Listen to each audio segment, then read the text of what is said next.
Her Har Mahadev. Welcome back to my new blog.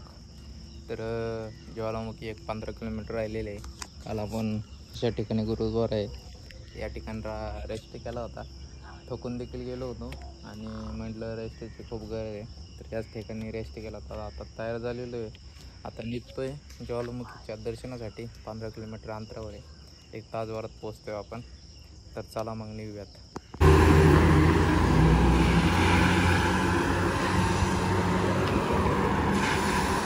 तर मित्रांनो, आपण या ठिकाणी आलेले पाहू शकताय. मंदिरापाशी आलेलो आहे. या ठिकाणी आपली शू बॅरेल लावलेली आहे, म्हणजे लॉक वगैरे केलेली आहे व्यवस्थित. आणि ते जे दुकानवाले आहेत ते म्हटले या ठिकाणी लावा.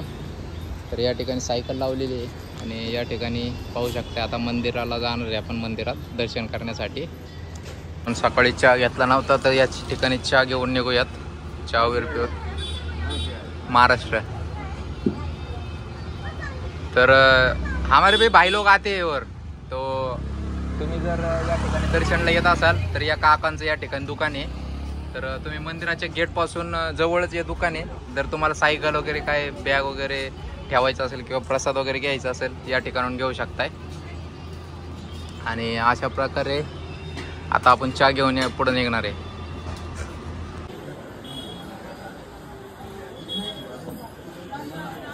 तर मंदिराकडे जात असताना आपल्याला या ठिकाणी शय्या भवन लागलेलं पाहू शकताय. तर दर्शन करूयात आपण. तर या ठिकाणी तुम्ही दर्शन करू शकताय मित्रांनो, पाहू शकताय. आतमध्ये महामाईचं दर्शन आहे. जे होते अखंड ज्योती.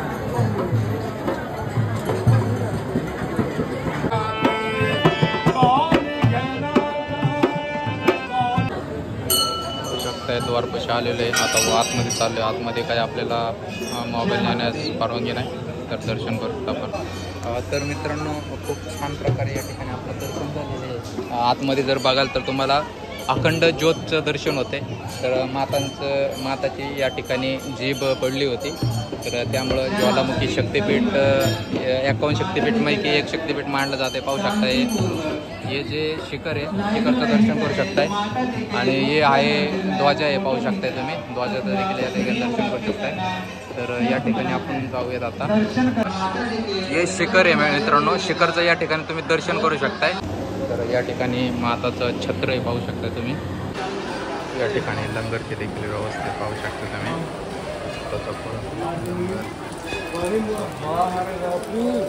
पाऊस देखील जोरात पडत आहे, पाहू शकता तुम्ही. आता सायकल आपण लावली होती एका साईडला खाली. आता सायकल बहुतेक भिजते वाटतं आपली. ठीक आहे, ताडपत्र वगैरे टाकलेले सामान. बघूयात आता काय. पाऊस आला जोरात, आता खाली जाता येत नाही. आणि आपण वर बसलेलो आहे मंदिरापाशी. तर आता आपण वर चाललेलो आहे मित्रांनो, पाहू शकताय भोले बाबांचं दर्शन करण्यासाठी. आणि त्या ठिकाणी पाहू शकताय माता ताराराणी मंदिर आहे. हे ध्वजा आहे. या ठिकाणी आपलं ज्वालाजींचं ध्वजा आहे, पाहू शकताय.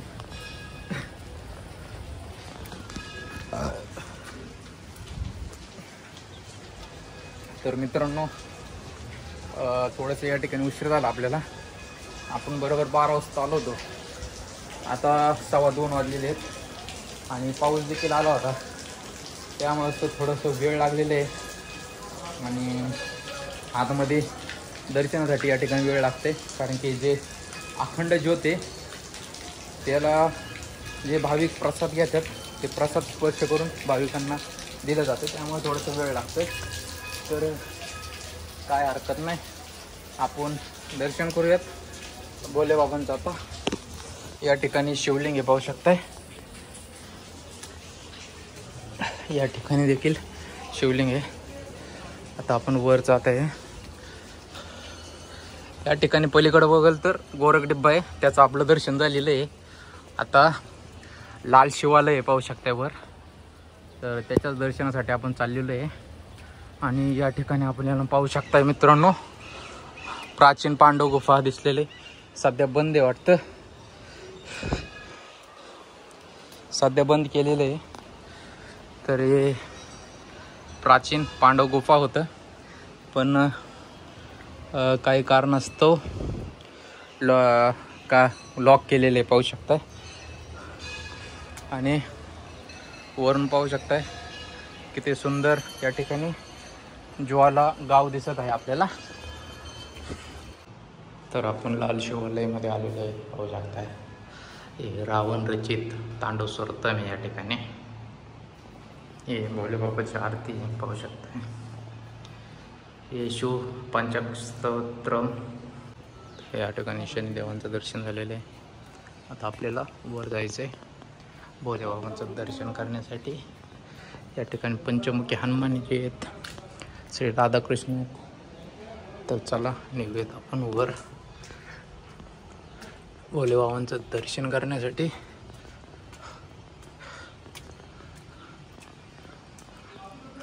हे पाहू शकता आत्ताच आपण दर्शन केले लाल शिवालय.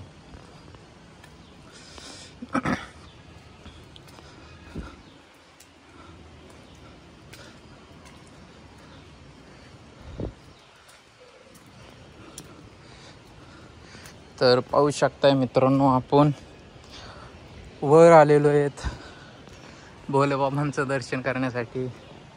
पाहू शकताय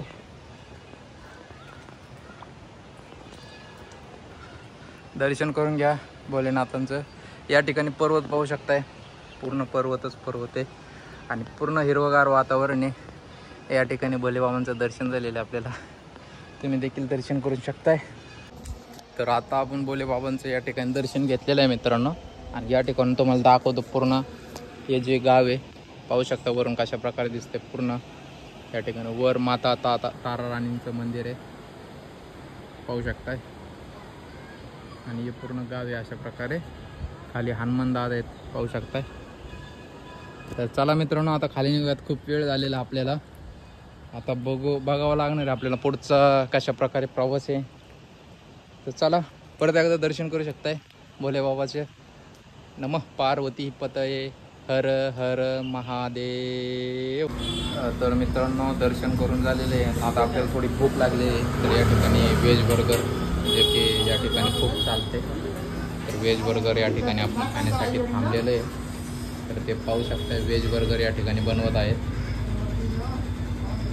व्हेज बर्गर आहे ना, व्हेज हाजी सरजी व्हेज आहे ना पुरा. हां तर व्हेज बर्गर या ठिकाणी बनवत आहेत पाहू शकता तुम्ही. कासे हो आप लोकल ठीक. तर हे काका या ठिकाणचेच लोकल आहेत. तर या ठिकाणी आपण बर्गर आता भूक देखील लागलेली आहे. तर आता बर्गर खाऊयात या ठिकाणी आपण. आपलं व्हेज बर्गर या ठिकाणी बनत आहे. ज्याच्यामध्ये त्यांनी कांदा टाकलेला आहे, काकडे टाकलेले आहे, टोमॅटो टाकलेले आहे, थोडंसं कोबो टाकलेले आहे आणि आतमध्ये ते आलूचे टिक्के पाहू शकताय.